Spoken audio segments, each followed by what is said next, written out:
Now, it is the moment we have all been waiting for. He's a Professor of Science and Society, Emeritus Professor of Fertility Studies at Imperial College London. He holds 23 honorary doctorates and a seat in the House of Lords. And tonight, he'll be here to answer your questions on coronavirus. It is my absolute pleasure to welcome Professor the Lord Robert Winston. Professor Winston, how are you keeping positive during lockdown? Well, I don't know, really. I'm not particularly positive, I wouldn't think. I sort of manage. I'm reading, I'm writing, I'm doing a bit of exercise, I'm eating too much, I'm looking at the spring coming through the garden and so on. Yeah, I mean, a whole range of different things. I don't think there's any one particular thing that I'm doing, but I think really one of the issues is to keep a sense of humour and I think keep interested in stuff. You've had an incredibly successful career as a professor, a medical doctor, a scientist, as well as on TV and in the House of Lords. What would you say is your proudest moment in your career so far? I don't really think about proudest moments in careers, actually. I think that's a very dangerous way of looking at life. I think that really it's much more relevant to recognize how insignificant we all are, really. I mean, in a sense, if you think about it, this current crisis has helped us reimagine ourselves and realize that we don't have complete control over everything. And that, I think, is in a way quite exciting. It's a challenge. But I would say that as a scientist, there have been about 5 occasions when I've been very, very excited at seeing something new, which I knew that nobody had seen before or done before. But I don't know whether I would grant that as being proud. Sometimes it's been almost frightening to suddenly realize you've solved a problem that you weren't sure that you were going to be able to solve. And for example, when we first managed to screen the human embryo for a serious genetic disorder, the first time it had been done in the world, and we put that embryo back in the uterus of the woman who'd lost a baby from that disease that she was carrying in her genes. When the pregnancy result came through 2 weeks later, we knew that she was pregnant. I went into the laboratory to my closest colleague who I'd done the work with, and I said, I think that she's pregnant. Wow. I think she might have twins. I think because the chemistry suggests that she's got two babies in her uterus. And for 15 minutes, we didn't say a word to each other. We sat at the floor and we stared at the floor and thought about what we've been doing for the last 5 years to try and make this happen. So it's not a proud moment. It's an important moment for reflection. And when you go through all the things that you'd thought of before, all the risks that this woman had gone through, all the hardships she's had, all the difficulties we'd had, and you re-evaluate what you've been doing. And I think it's very, very important not to be too arrogant. And the fact of the matter is that, whatever we do is really, really rather insignificant. And so many of the things I think in life is to value partly what you have and to value other people and value your principles. Very nice. Does that sound very preachy?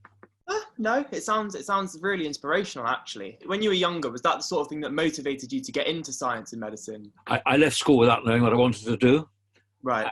And I really wanted to do English at university. At least a big part of me wanted to do English, because I liked the theatre and I was very much involved with drama. I used to do quite a lot of acting. But I ended up doing the wrong A-levels. My school didn't really help me in a particular way to do the things that perhaps I would have perhaps preferred to have done. I ended up doing science A-levels. And I left school without a clue what I wanted to do. I thought I might want to do medicine, but I wasn't sure. I had a place to do a scientific degree. And then at the last minute, after leaving school and sitting around for a bit, I decided to apply to a medical school. I qualified in medicine. And then having done medicine for 4 years, I gave it up and I directed in the theatre. And I did a play at the Edinburgh Festival, which amazingly won a prize. So I then had a tussle about, do I take this completely new career of doing theatre, or do I go back to medicine? And I decided I'd want to do that quite. So I went into scientific research in medicine. So my career has not exactly been a straight path. And I think that's very important, because I think the thing to remember is that you can be very successful even though you haven't got a clue which way you're going to go or what's around the corner. So don't be too put off if you don't get quite what you expect to get as you go through school and as you go through university, because things happen that you don't expect, and you end up doing things that you never imagined you would do. You don't think I actually thought I was going to be in the House of Lords, do you? Or actually I was going to be writing scientific papers which would change people's lives, or all the sort of things I've done? No, of course not. Or writing books. I never thought I'd be writing books. In fact, actually, I can tell you this, as a student, if anybody had told my friends who were with me as a student that I was going to be a professor at a large university, a very famous university, they would have had a head injury as they fell over laughing. They wouldn't have believed it. So I think that, that's one of the things to remember. Your work's largely focused on fertility. And lots of people have been saying that, I guess we could have a similar event like the baby boomers of the Second World War at the moment. I mean, what do you think about this? It's possible, though actually, if you look at world populations, the population of countries where there is high education and a strong market and good state management of the economy, and actually also democracy, the population tends to fall. So in Western Europe and Britain, over the last 20 or 30 years, the birth rate actually has been falling. The only reason why it hasn't fallen more is because of the immigrant population, who of course have come in and they've been having babies. But actually once they settle, they stop having quite so many babies. So I think in general, rich societies tend to have smaller families. So for the next part, I'm going to open up to the rest of the viewers to ask some questions. Now, we understand that you're not the person making the decisions with COVID-19, but I'm sure the questions won't be too far from your day job. There's a lot of worried young people and families out there at the moment, but it's been really amazing and reassuring to see that we've had a really big response to you being the guest tonight, and we've got a lot of questions. So the first question is from Ronnie Ben Shear. What exactly is coronavirus? Well, viruses are strange particles which are really, really microscopic. They're much smaller than bacteria. And there are many viruses that are present, most of which don't cause harm. Coronavirus is called coronavirus because it's quite spiky. If you look at it under very, very high magnification under an electron microscope, you can see all these spikes sticking out of it. So that looks like a corona, a kind of crown. So corona is the Latin for crown. And so this is a virus with a crown. So that's what it is technically. But essentially what it is really almost entirely is a piece of DNA which is not like human DNA. And it has, as it happens, like many viruses, the ability to infect other organisms. So viruses can infect bacteria, they can infect small animals, they can infect humans, they can infect plants, and different viruses have different ways of doing this. Some viruses live inside cells. So you sitting there, Ronnie, are just a lump of cells. You actually are about, just looking at you, I would think you're about 7 trillion cells. You might be a bit less than that, maybe 5 trillion, because they're not that big yet. But inside you, you've probably got another 25 trillion cells, which are not yours, but a bacteria. And inside those bacteria, you will have some viruses which are completely harmless. We all carry viruses, but coronavirus has evolved and is dangerous because it causes this severe illness. Not in everybody, for reasons we don't understand. It may be due to the DNA that different people have. Some people may be naturally resistant to it. We don't know yet, but we're finding that out. How does a new disease actually start? It's a flu. It's a bit like influenza, essentially. So it infects cells, usually at the back of the throat, and these can go down into the chest, and it causes inflammation, and it tends to destroy a lot of the cells. So the reason why this is dangerous, because if it gets into the chest in unusual circumstances, because it doesn't do this very often, then it can cause severe problems with breathing. But essentially, it's a bit like influenza. I don't know. Have you ever had flu? I think so, yeah, when I was younger. Yeah, well, I mean, so it starts off quite often with a temperature and a headache and not feeling very well, sore throat, feeling tired. But then, you know, truth to tell, so many things do that. That's one of the difficulties, because, of course, the symptoms of the coronavirus are not specific to the coronavirus. They are specific to a whole range of infections which we can get. So one of the problems is that we need to have better tests to decide when somebody's got a temperature or is not feeling very well that they've actually got the virus. And that's been difficult to do for technical reasons. It's sometimes quite difficult to detect viruses. It's much easier to detect bacteria. They're bigger. Bacteria are much larger than viruses, and they're much more like a living form, while viruses are like little particles that are hardly alive. You could argue that they're not really alive at all, but there they are.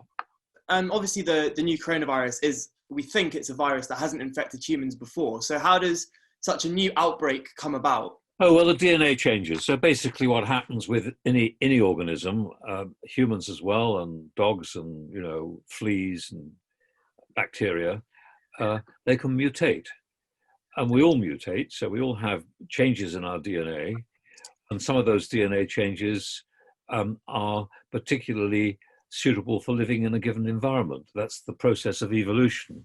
So basically viruses evolve like anything else does, but they can evolve much quicker than we can. We evolve very slowly, because each generation of humans is about 20 years. On average, in 1,000 years, there will be 50 generations in 1,000 years. So in the time of, let's say, Homo sapiens has been on the planet for, let's say, 100,000 years, then there would be about 5,000 generations of humans in that time. It's not very many. So, whereas a bacterium can breed a new bacteria every 20 minutes. So its evolution is very quick, and it will respond to its environment.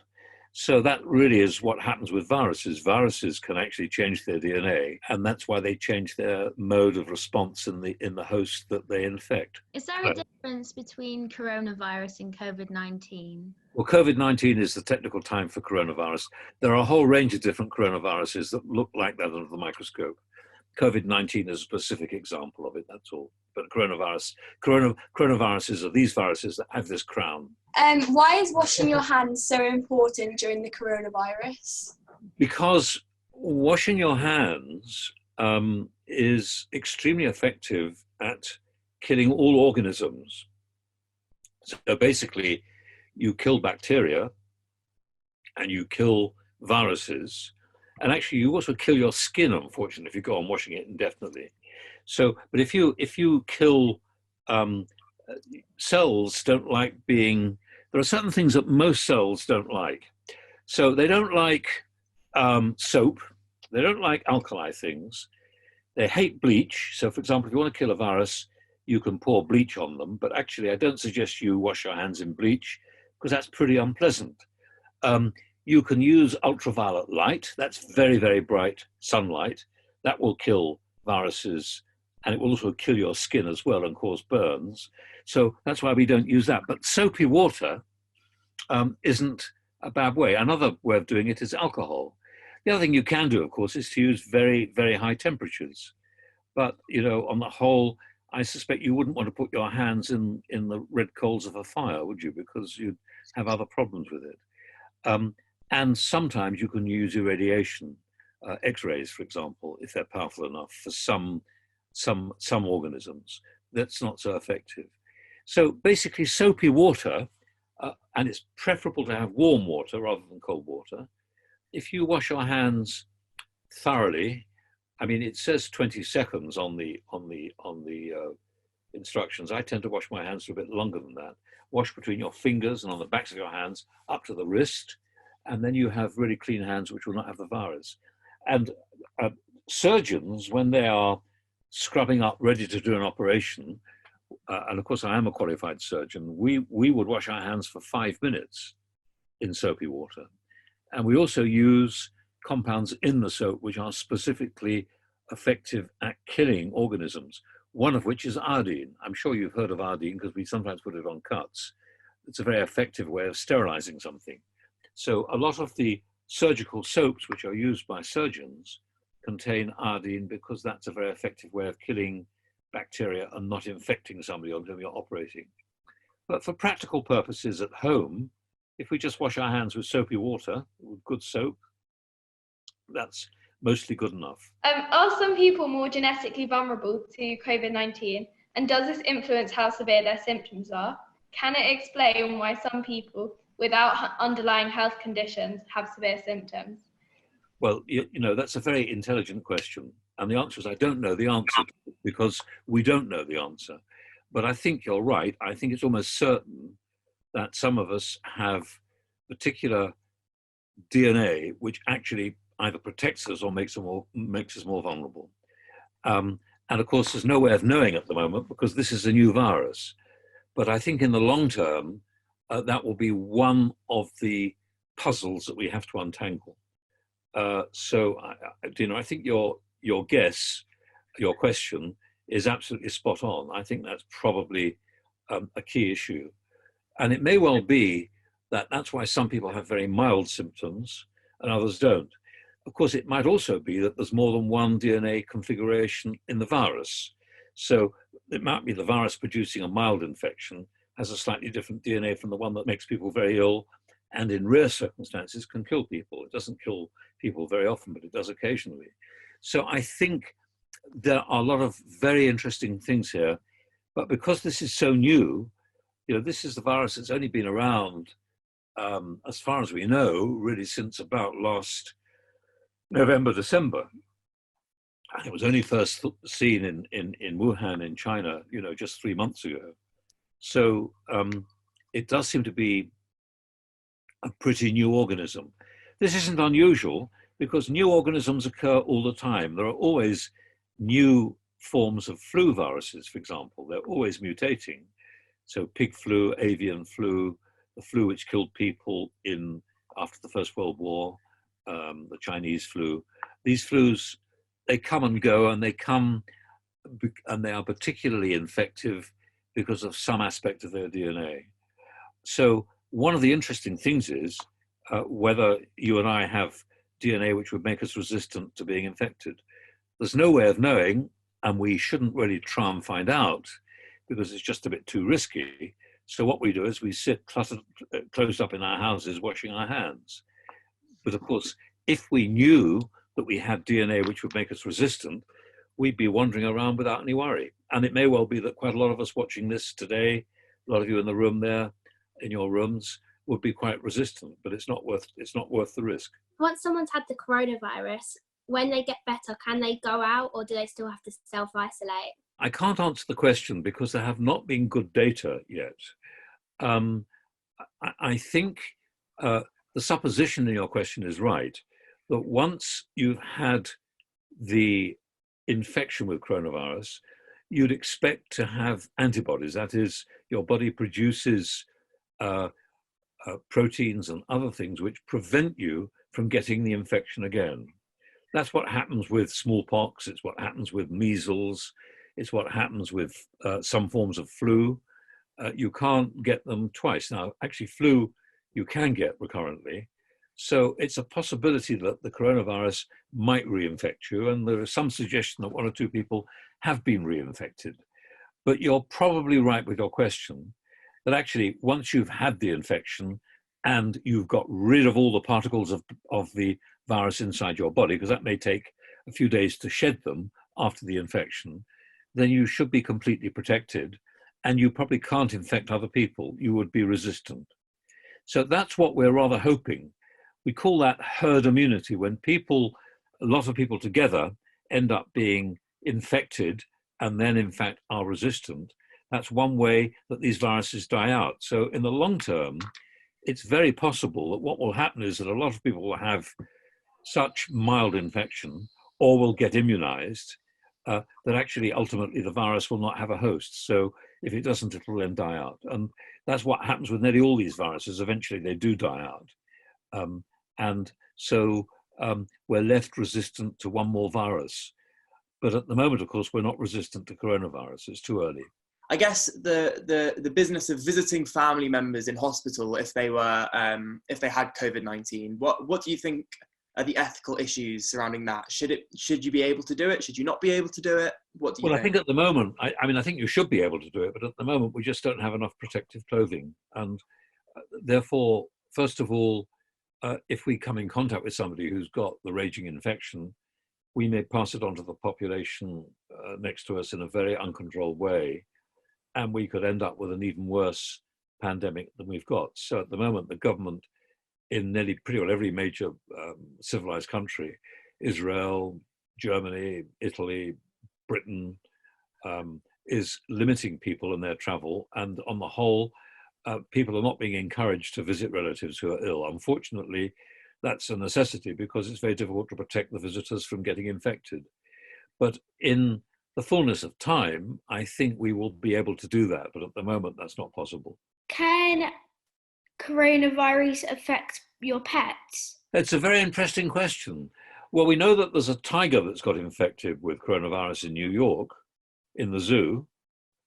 And we think that it might infect pets, but we don't know. So that's a big worry, actually, because obviously if you had coronavirus in dogs, that could spread the infection in the general population.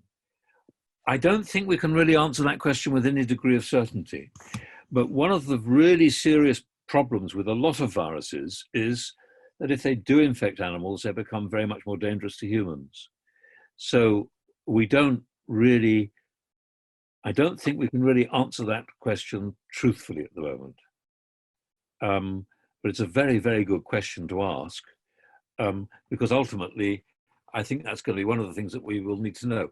We're assuming that pets are not being infected. Certainly, there's no evidence of a lot of animals getting infected. That's very clear. But it is possible that the coronavirus did start with animals, and the animals which have been most incriminated are bats.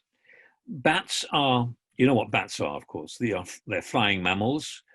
They usually nest together in crowded spaces in the dark. They're warm-blooded, so they're quite a good host for all sorts of nasty organisms. And bats have a whole range of quite dangerous diseases, from tuberculosis to rabies, which is a virus. And we think that coronavirus might have started in the bat population. But whether it's there at the moment, I don't know. But fortunately, we don't have very many bats flying around in London or in Britain, really. So we're probably safe from bat bite, which is probably what we would need. But in China, that may be different. If kids do get the coronavirus, why do they get less symptoms than adults? I don't know the answer to that question. But at the moment, it seems that children don't get it so severely. Though there have been some children, very few, who've been made very seriously ill. But on the whole, it seems to affect adults. It may be too, for reasons that I don't know, I don't think anybody can explain. Men get it rather worse than women. But I'm not sure about that. But certainly it does seem that rather a lot of men have gone down with it more seriously. But why it should be, I don't know. It is true, of course, that as a child under the age of 16, for example, your immune system, your defense against infection is slightly different. You have slightly different mechanisms which defend you against bacteria and viruses. So it might well be that you have a natural immunity as a child, which we don't have as adults. And of old people, people of my age, of course, have much less efficient immune systems. So people, when you get to, let's say 70, 80, 90, your immune system doesn't work as well, and you're much more likely to get a whole range of different infections that you wouldn't have got when you were 16 or even 30. Do you think that we'll have a summer? Will we have a summer? Of course we'll have a summer, and hopefully we'll have a summer when we'll be out of custody in the way we are at the moment. I hope that we will be released. But I can't promise that. I don't know, because as I said to you, I can't predict the future, and nobody can say for certain, but it's probable that this infection will gradually peak. We think it might peak within the next few weeks, possibly, and then it'll start to go down. And by the summer, of course, we might be in a much better position and able to move much more freely. But I think it's unlikely that we'll have a normal summer, because I think the disruption to the whole world has been so dramatic. I think, all sorts of things have happened. There are, people's jobs have been at stake, and a whole lot of different things have happened.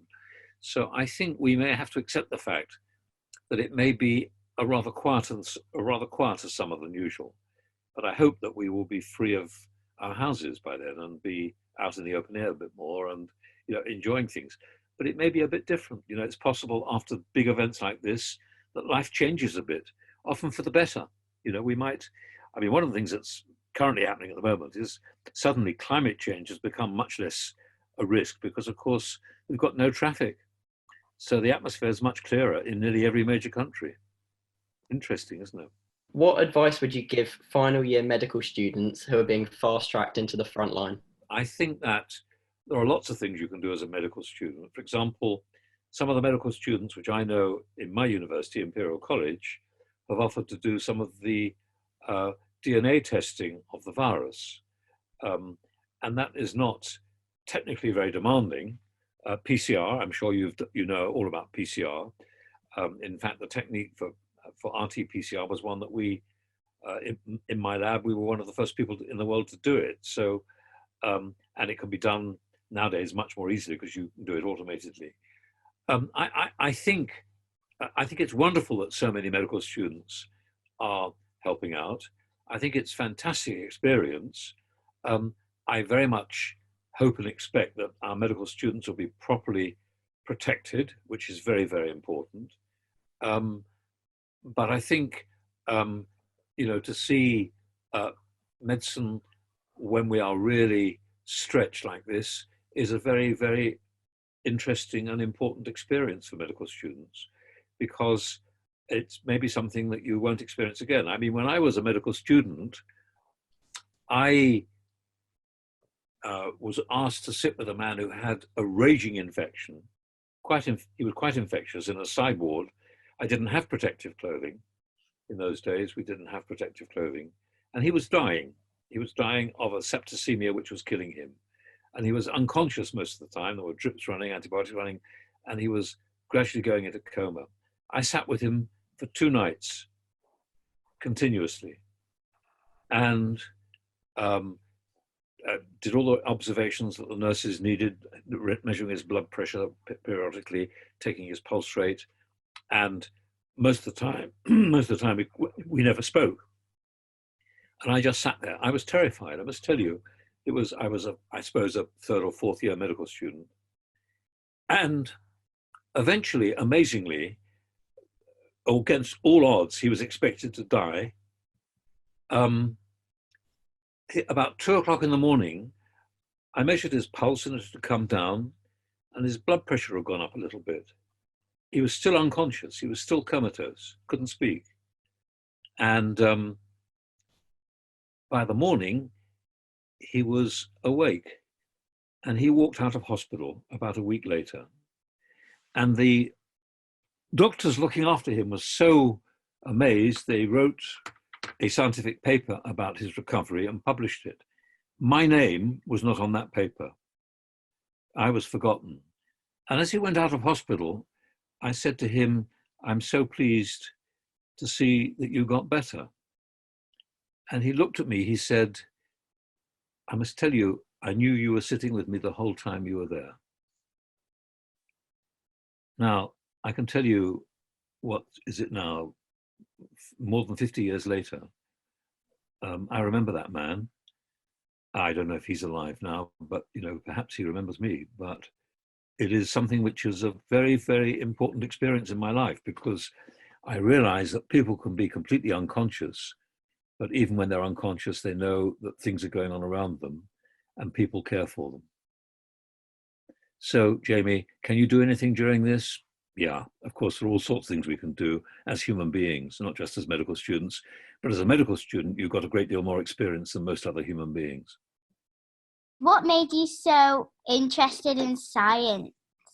When I was 7 or 8 years old, I used to like making things, and I used to take things apart, and I used to build models, and I did experiments. My parents bought me a chemistry set. Nowadays, you couldn't get a chemistry set like that if you regarded it as being too dangerous. And then I wanted to be a scientist. And then when I was 8, I wanted to be an engine driver. So I ended up being a scientist.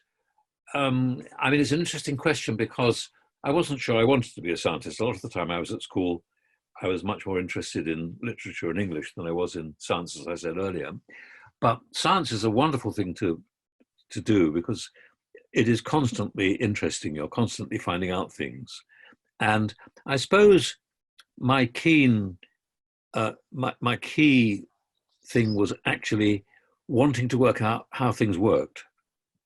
I was always interested in that, and what makes things work, and trying to look at them better and studying them to see what was going on when you magnified them or whatever.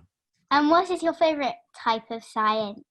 Oh, well, as you get older, you realize there isn't a favorite type of science. Basically, in school, we learn about biology and chemistry and physics, and we think of them as different sciences. Actually, all sciences are very similar, and there's no division really. Now, in my laboratory, as biologists, we work with physicists and engineers and mathematicians, and you can't tell one from the other.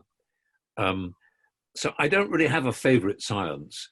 I think my best subject at school was physics, but I became a biologist. Thank you. All right. Great question, Maya. And the next question comes from Shayna Baker.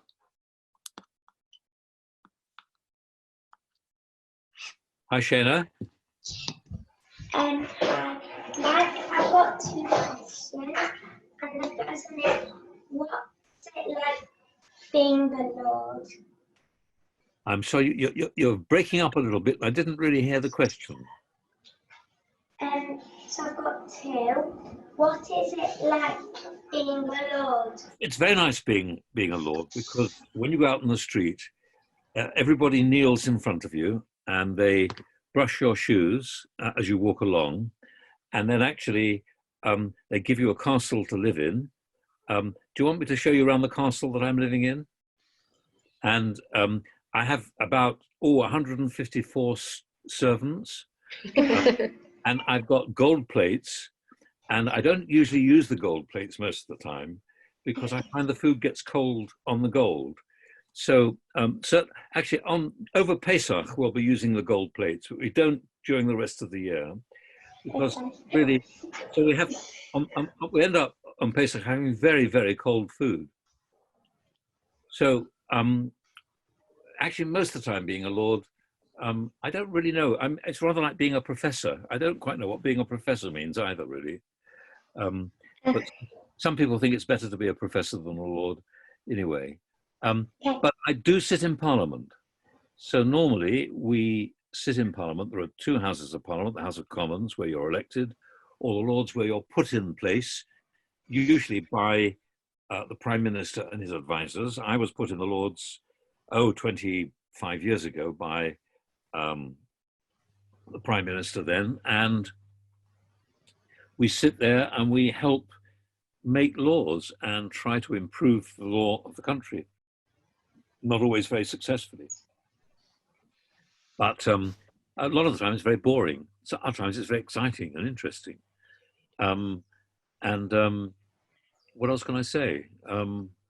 Occasionally we get invited to do nice things. and not very often.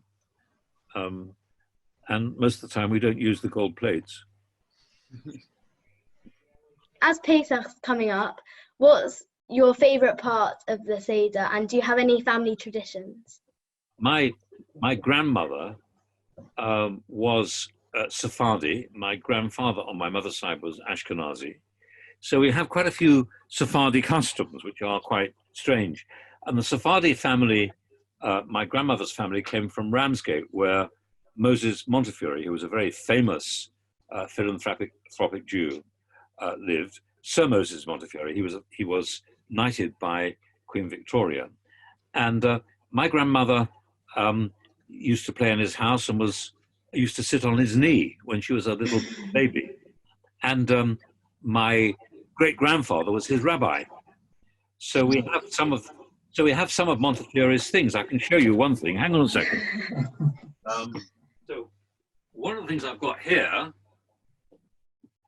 is, this is Moses Montefiore's. So you see this round object? Yeah. And it's hollow. Yeah. Right. It's got a hole in the top there. And if you look, I don't know if you can see on the camera, it's got a coat of arms. Do you see that coat of arms? Oh, there? yeah. The coat of arms is Moses Montefiore's coat of arms. Okay. And so this, I think this is his warming pan. It's filled with hot water or ashes and put in his bed to keep it warm. So we don't use those now, do we? Nowadays we have houses which are heated, or at least we have a blanket. So that is Moses. So now he had a butler. His butler's name was Willoughby. All right, and one of the customs was that when after they'd read the 10 plagues, and so on, right? When the 10 plagues had been read, then Sir Moses, or maybe my great-grandfather, I'm not sure which, would call to say the plagues are finished, and Sir Moses Montefiore would call out, "Willoughby, remove the plagues," and he would come in and take all the plague plates out at the end, before the actual meal. So that's one. Then I suppose my favorite part is the Afikoman, and the Afikoman is very puzzling. I mean, the Afikoman is a very strange custom, and it's different in different countries. So, for example, some of the Sephardim, particularly in Iraq and Syria, they think it's a lucky charm, and that some people even carry it around. They carry a little piece of the Afikoman in their pocket or in their handbag, or they tie it to their right arm, and they walk around with it because they think it's going to bring them luck or going to ward off the evil eye. Yeah. We tend to eat it, but of course, as you know, the custom is it's the last thing you eat, because you have to have the taste of the Paschal lamb, the Pesach, which is actually something we used to eat before the temple, when the temple was still standing. But now, of course, we replaced it with the matzah. And the question about stealing the Afikoman is interesting as well. That's quite a new custom. It probably only dates from the time of Maimonides, from the Rambam. So, and certainly there were many rabbis who didn't really approve of children stealing the Afikoman. Yeah. One was Rabbi Bacharach in 1700, who was the rabbi of Worms, and he didn't think this was a good idea at all. So, I think I quite like that. The fact that, you know, we use it. Everybody now tries to get money off me after Pesach because they stole the Afikoman and I had to get it back before we could bend. Do you ever feel any conflict between your faith and being a scientist? No, I don't really. I mean, I think, you know, I think it's always puzzled me that people believe that. I mean, it's strange. I find it very. You know, have you heard of Richard Dawkins? Yeah. He's a very famous atheist, and he's a scientist, and he's a friend of mine. And I think he's completely wrong, and we argue all the time. But you know, I really think that, you know, it is ridiculous to believe that anybody has the truth. You know, very, very religious people, for example, some of the Haredi community, you know, absolutely seem to think they've got the complete truth in their hands. And many scientists feel exactly the same way. They've got the truth as well. But the truth is that we don't know what the truth is. That's very interesting. And so, you know, you say, well, science can prove everything. Well, it can't. You think, how do we explain the expanding universe? What's beyond the expanding universe? What's the nature of human consciousness? There are a whole range of major scientific questions. And, you know, the interesting thing tomorrow is the more science we do, the less we understand.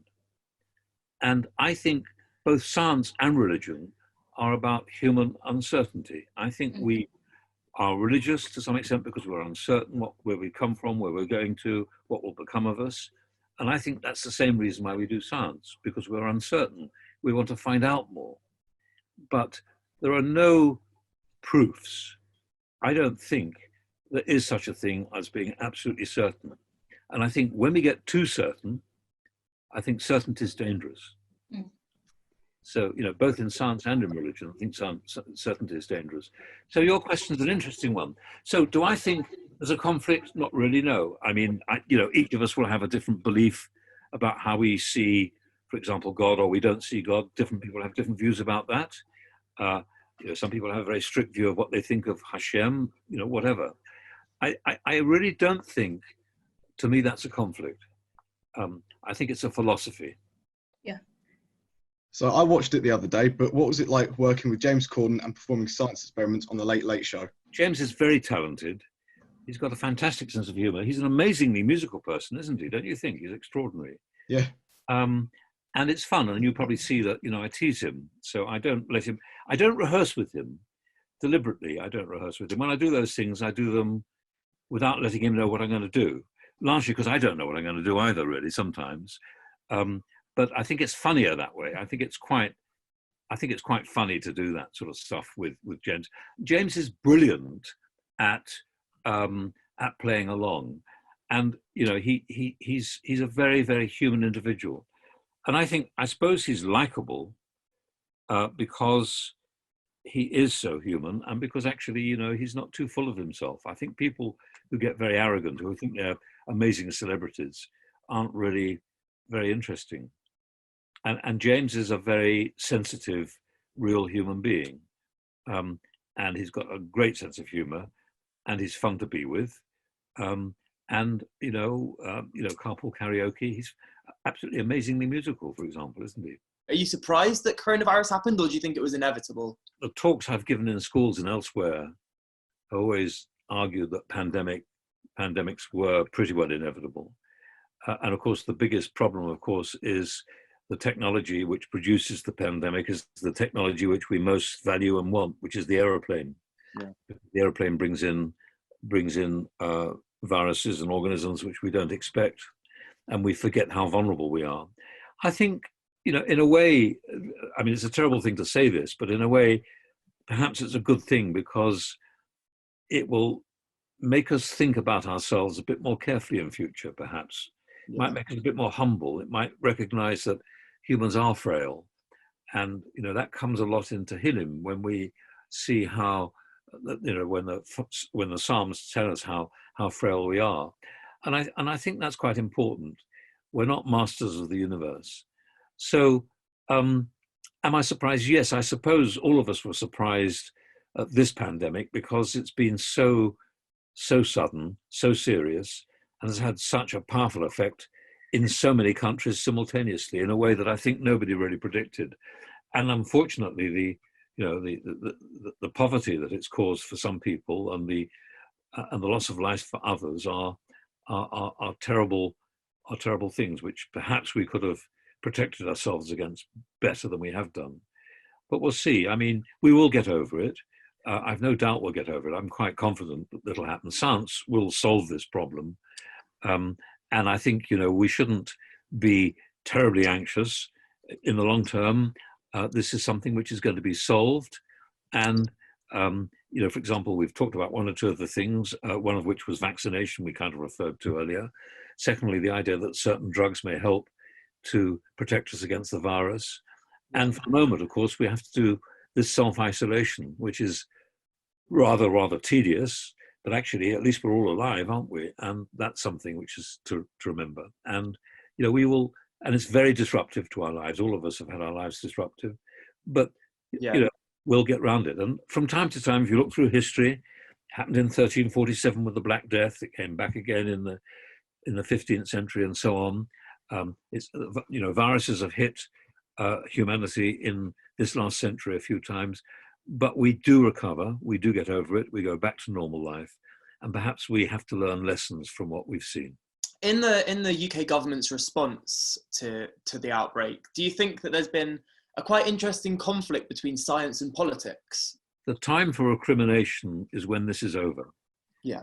I think, it would be much more sensible for me to, as a member of the House of Lords, to be highly critical where I think it's needed in due course. But at the moment, I think we should be all working together. I think that's really an important message, because if we don't, I think we cause more alarm than we need, more panic than we need, and I think we don't actually persuade people to work together. So, for example, the idea, for example, of a medical student coming in to help with, with some of the things we can do, that's wonderful. But if we are really ready to blame people, we would forget about that. So I think we need to be quite positive. My generation have become a lot more passionate about climate change. Do you think that this current crisis will affect that issue, and how do you think that we should take this issue forward after it's all over? Well, I think it might put climate change into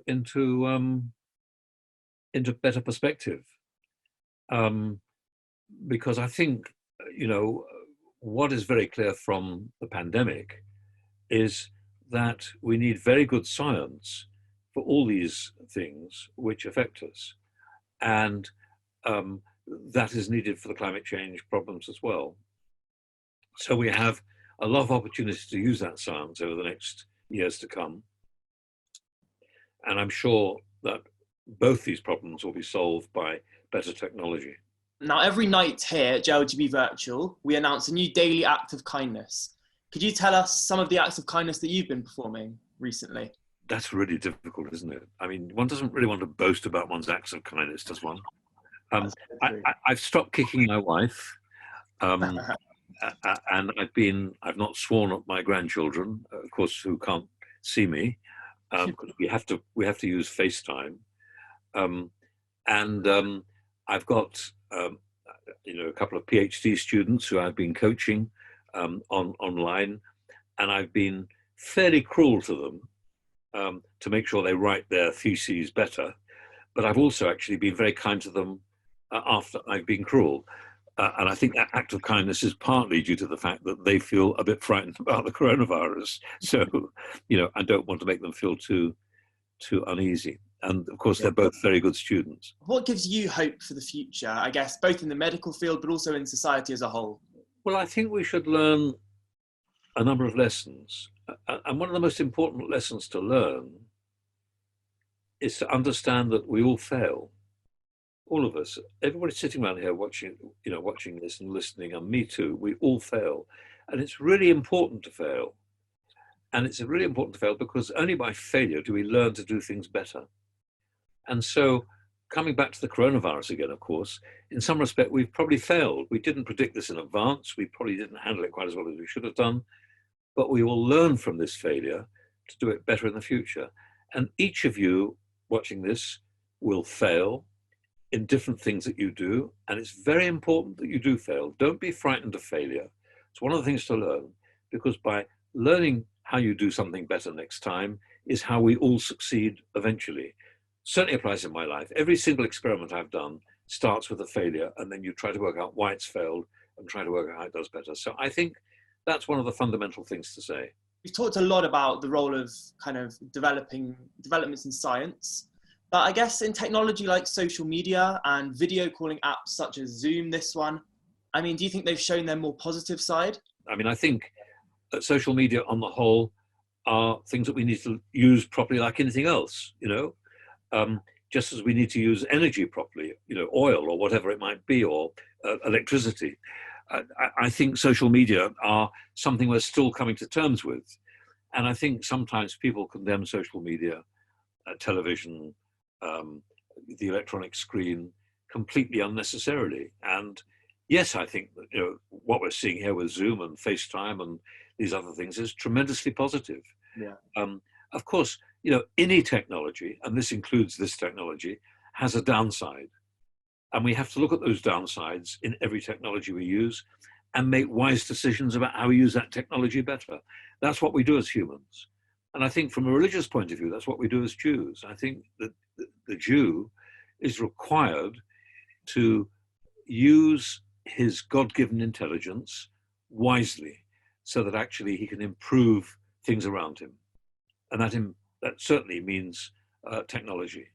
If you look at the beginning of the Bible, of Bereshit, of Genesis, technology starts right at the beginning there. And the notion of actually trying to improve the world is something which is embedded in the Jewish philosophy. So many Jews have been scientists. It's not an accident. It's not an accident. It's actually something that we do to improve the world around us. And we don't always get it right. Do you have any kind of words of wisdom or practical advice for the mums and dads and thousands of young people watching out there right now? I think a lot of your mums and dads feel anxious and sleepless. I think we all feel that our routine has been if you like, disrupted. And I suppose the best advice I can think of is to say, it isn't really helpful being anxious, too anxious particularly. What's important actually is to really take things as they come, have a sense of humor, because that's really important. Find things to do and try to make sure that you go to bed reasonably tired, having done a few things, take some exercise and sleep well. What do you think the role of youth organisations like JLGB and initiatives like JLGB Virtual, what do you think the role that they have is in kind of rebuilding the sense of normality and supporting mental health and community, all that sort of thing? How important do you think it is? I think you have to ask your participants that question, not me. But I think, of course, I wouldn't, if it wasn't important, I wouldn't be here. So the answer, of course, is that I think this kind of thing is very, very helpful, very important. I think, all of us are very puzzled about where we are at the moment. Yeah. We're all feeling very uncertain. And so this is a very important way of having a sense of community, isn't it? And that sense of community is what drives human life forward. What's next for you? What do we have to look forward to next from your work? I think for me, what has been really useful about this last few weeks in self-isolation is being able to read much more than I probably would do during a normal working day. And also I'm writing a new book. I've written lots of books before, but I'm writing another book, which is a series of anecdotes about things that have happened in my life, a kind of memoir. I think it's funny, but I'm not sure yet. I mean, I hope people will laugh at it. It doesn't make me look very good, by the way, I have to tell you. Well, thank you very much for answering all our questions, Professor Winston. It's been really incredible to have you here to answer everyone's questions, and we really do appreciate it. Okay, thank you. Thanks, Luke. From us, that's it for tonight. Thank you for everyone tuning in this evening and yet again being part of JLGB Making History. Keep well and good night.